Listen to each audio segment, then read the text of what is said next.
തരവയറോടിരിക്കുന്നുണ്ട്. ഒരു ഡോക്ടറായിട്ട് പോലും ഞാൻ ആ ഒരു മെഡിക്കൽ തലം അങ്ങനെ ഒരു രീതിയിലേ ചിന്തിച്ചില്ല. ശരിക്കും ഒരു പെണ്ണ് IPC 498 സെക്ഷൻ ഉണ്ട്. അത് ക്രൂവാലിറ്റി ആണ് പറയുന്നത്. അത് ഹസ്ബൻഡ് റിലേറ്റീവ്സോ ഒരു വുമനെ ഡൊമസ്റ്റിക് വയലൻസ് ചെയ്ത് ഉപദ്രവിക്കാൻ നോക്കുക, ഇപ്പോൾ സെക്ഷലി ഫിസിക്കലി അബ്യൂസ് ചെയ്യാൻ നോക്കുക, ടോർച്ചർ ചെയ്യാൻ നോക്കുക, അതാണ് ഈ സെക്ഷൻ 498A ഓഫ് IPC പറയുന്നത്.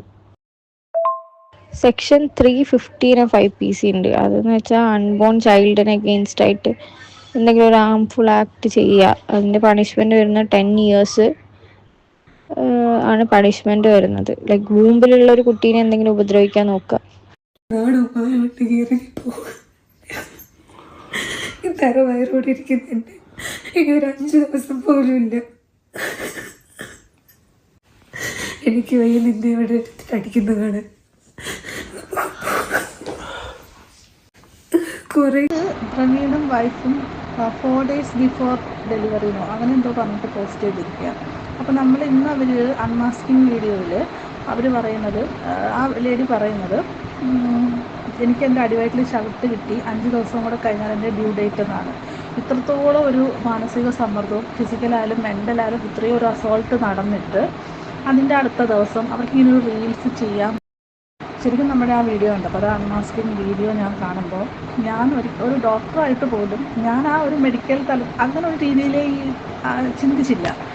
ശരിക്കും ഒരു പെണ്ണ്, പ്രഗ്നൻറ്റ് ലേഡി, 5 ദിവസം കഴിഞ്ഞാൽ ഡെലിവറി നടക്കുന്ന ഒരു പെണ്ണിൻ്റെ അടിവയറ്റിൽ കിട്ടിയ ചവിട്ട്, എൻ്റെ മനസ്സിൽ അത് മാത്രമേ ഉള്ളൂ. അപ്പോഴാണ് ഞാൻ ശരിക്കും അവർ തമ്മിലുള്ള ഇഷ്യൂ എന്താണെന്ന് അറിയില്ല. ഞാൻ കമൻറ്റ് ചെയ്തതുപോലെ അവരുടെ ഇഷ്യൂവിനെ സംബന്ധിച്ച് ഒരാളെ സപ്പോർട്ട് ചെയ്യുക, പ്രവീണിനെ പറഞ്ഞാൽ എനിക്കറിയത്തില്ല. ഞാൻ അവരെ സപ്പോർട്ട് ചെയ്തോ ഒപ്പോസ് ചെയ്തിട്ടോ അല്ല കമൻറ്റ് ഇട്ടത്. പ്രഗ്നൻ്റായ ഒരു പെണ്ണിൻ്റെ അടിവയറ്റ് ചവിട്ടിയത് ഏതവനാണെങ്കിലും അത് തെറ്റ്, അതിപ്പോൾ സ്വന്തം ഭർത്താവാണെങ്കിലും തെറ്റ്, ആ രീതിയിലാണ് ഞാൻ കമൻറ്റ് ചെയ്തത്.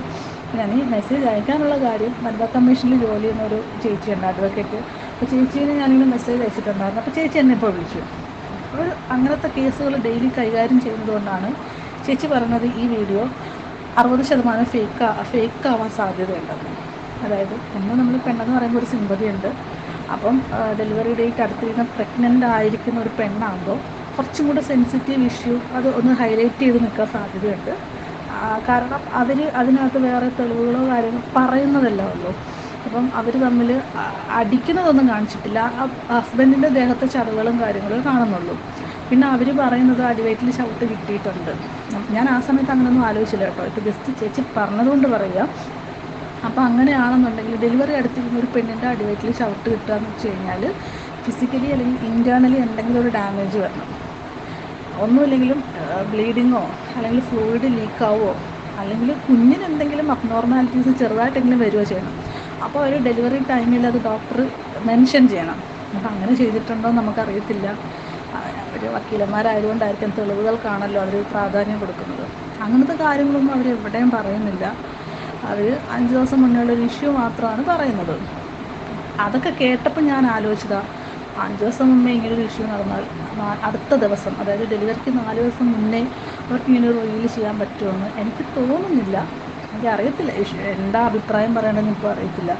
എൻ്റെ മനസ്സിൽ പെണ്ണ്, പ്രഗ്നൻസി, കുട്ടി അത് മാത്രമേ ഉണ്ടായിരുന്നുള്ളൂ.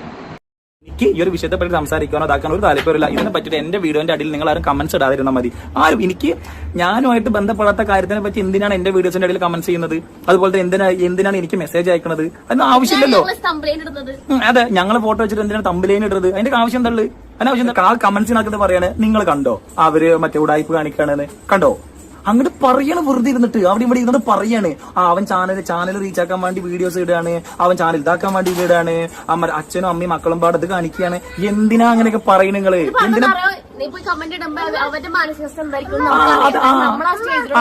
അത് ഞാൻ അത്രയും അനുഭവിച്ച് വന്നതുകൊണ്ടാണ് എനിക്കത് കാണുമ്പോ എനിക്ക് ഓക്കെ. അപ്പൊ കണ്ടല്ല, അപ്പൊ പ്രണവിന് എന്തായാലും നല്ല രീതിക്ക് പണി കിട്ടാനായിട്ടുള്ള സാധ്യതകളെല്ലാം ഈ ഒരു വിഷയത്തിനകത്ത് നമുക്ക് ഉണ്ട്. അതായത് നിയമപരമായിട്ട് നോക്കുകയാണെങ്കിൽ ആ ഒരു വിഷയത്തിനകത്ത് നല്ല രീതിക്കുള്ള നിയമങ്ങളും കാര്യങ്ങളൊക്കെ ഉണ്ട്. അതായത് 10 വർഷത്തോളം അകത്ത് കിടക്കാനായിട്ടുള്ള വകുപ്പുകളെല്ലാം ഉണ്ട്. അപ്പൊ അവന്റെ കാര്യത്തിൽ എന്തായാലും ഒരു തീരുമാനമാവും. അതായത് ഇതൊക്കെ ചെയ്തിട്ടുണ്ടെങ്കിൽ ഉള്ളതാണെങ്കിൽ ഈ പറയണതൊക്കെ, അതായത് നമുക്ക് ഈ സോഷ്യൽ മീഡിയനകത്ത് കാണുന്ന ഒന്നും ഇപ്പൊ വിശ്വസിക്കാൻ പറ്റാത്തൊരവസ്ഥയിൽ കൂടെയാണ് പോയിക്കൊണ്ടിരിക്കണം. അതുകൊണ്ട് ഇതൊക്കെ കണ്ടു കഴിഞ്ഞാലും പിന്നെ നമ്മൾ ഇതിനകത്ത് നോക്കേണ്ട ഒരു കാര്യം എന്ന് പറഞ്ഞാൽ, ഈ ഒരു റീല് ഞാൻ ഞാനിപ്പോൾ ഒരു എണ്ണം സൈഡിൽ കാണിക്കാം. അപ്പോൾ ഈ ഒരു റീലിനകത്ത് ഇവർ പറയണതെന്ന് പറഞ്ഞാൽ, റീലിലടിക്ക് ക്യാപ്ഷനായിട്ട് കൊടുത്തിരിക്കുന്നത് 4 ദിവസം ഉള്ളൂ ഇനി പ്രഗ്നൻസിക്ക് എന്നുള്ള രീതിക്കാണ് ഇവർ ആ ഒരു വീഡിയോ ഇട്ടേക്കുന്നത്. അപ്പോൾ ആ ഒരു വീഡിയോന്റെ ക്യാപ്ഷൻ എന്ന് പറയുന്നത് 4 ദിവസമാണ്.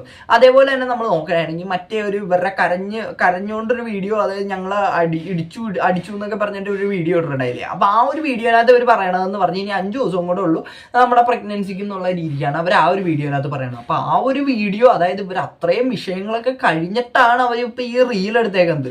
അപ്പോൾ അങ്ങനെ നോക്കുമ്പോഴത്തേക്കും അത് ഒട്ടും മാച്ച് ആവാത്ത ഒരു പരിപാടിയായിട്ടാണ് എനിക്ക് തോന്നുന്നത് അത് കണ്ടിട്ട്. അതായത് ഇതിനകത്തൊക്കെ ഉള്ള ജെനുവിനിറ്റി, പിന്നെ ആ ഡോക്ടറും അതേപോലെ ഡോക്ടർ പറഞ്ഞ ആ ഒരു സംഭവം ഉണ്ടല്ലോ, പുള്ളിക്കാരിക്കും തോന്നിയ ആ ഒരു സെയിം ഡൗട്ട് തന്നെയാണ് എനിക്ക് ഒരു വിഷയത്തിനകത്ത് തോന്നിയത്. അപ്പോൾ ഇതൊക്കെ കാണുമ്പോഴത്തേക്കുമാണ് ഇതിനൊക്കെ എത്രത്തോളം ജെനുവിനിറ്റി ഉണ്ട് എന്നുള്ള ഒരു സംശയം നമുക്ക് വരുന്നത്. പിന്നെ ഇതേപോലുള്ള പ്രഗ്നന്റ് ആയിട്ടുള്ള ടൈമിനകത്ത് വന്നിട്ട് ഇങ്ങനെ ഒരു നാടകം കളിക്കുമോ എന്നുള്ളൊരു ചോദ്യവും കൂടി ഉണ്ട്. അതൊക്കെ ഒരു ചോദ്യചിഹ്നമാണ്.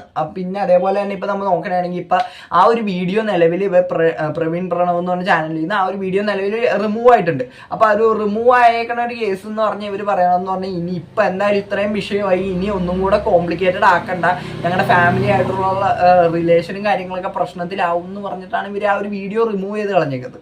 അപ്പോൾ വീഡിയോ റിമൂവ് ചെയ്താലും അത് എവിടെയും പോകില്ല. കാര്യം നമ്മൾ അത് അത്രയും വിഷയമായിട്ടുള്ള ഒരു വീഡിയോ ആണ്. അപ്പോൾ ആ ഒരു വീഡിയോ സോഷ്യൽ മീഡിയയിനകത്ത് വന്നിട്ട് കഴിഞ്ഞാൽ അത് ഉറപ്പായിട്ടും ഇപ്പം എല്ലാ ചാനലിലും ഉണ്ട് ആ ഒരു വീഡിയോ. അപ്പോൾ അതുകൊണ്ട് തന്നെ അത് എവിടെയും പോകില്ല എന്നാണ് എനിക്ക് ഇതിനകത്ത് പറയാനുള്ളത്. കാര്യം നമ്മൾ ചെയ്യാനുള്ളത് ചെയ്ത് കഴിഞ്ഞിട്ട് പിന്നെ അത് ഡിലീറ്റ് ചെയ്തിട്ടോ റിമൂവ് ചെയ്തിട്ടോ ഒന്നും കാര്യമില്ല. അപ്പോൾ എനിക്ക് അത്രയാണ് ഈ ഒരു വിഷയത്തിൽ അത് പറയാനുള്ളത്. അപ്പോൾ എന്താണ് ഇതിനെപ്പറ്റി നിങ്ങൾക്ക് പറയാനുള്ളത്? പിന്നെ അതിനിടയ്ക്ക് നമ്മുടെ മല്ലു ഫാമിലി വന്നിട്ട് എന്താണൊക്കെ പറയുന്നുണ്ട്. അവരുടെ കാര്യം പിന്നെ ഒന്നും പറയാണ്ടിരിക്കുന്നത് നല്ലത്. അത് ആ വഴി കൂടെ അങ്ങ് പോട്ടെ. അപ്പം ഞാൻ ആ ഒരു വിഷയത്തിനിടയ്ക്ക് ചുമ്മാ വെച്ചതാണ് അവരുടേത്. അപ്പോൾ എന്താണ് ഇതിനെപ്പറ്റി നിങ്ങൾക്ക് പറയാനുള്ളത്? നീ വീഡിയോ എടുത്താൽ കമൻറ്റ് ചെയ്യണം. അപ്പോൾ എല്ലാവരും സബ്സ്ക്രൈബ് ചെയ്യാൻ ശ്രമിക്കുക. നമ്മൾ 6K ഒക്കെ അടിക്കാൻ പോകുന്നതാണ്, ബുള്ളറ്റൊക്കെ പോകുന്നത്. അപ്പോൾ എല്ലാവർക്കും ബൈ ബൈ, സീ യു.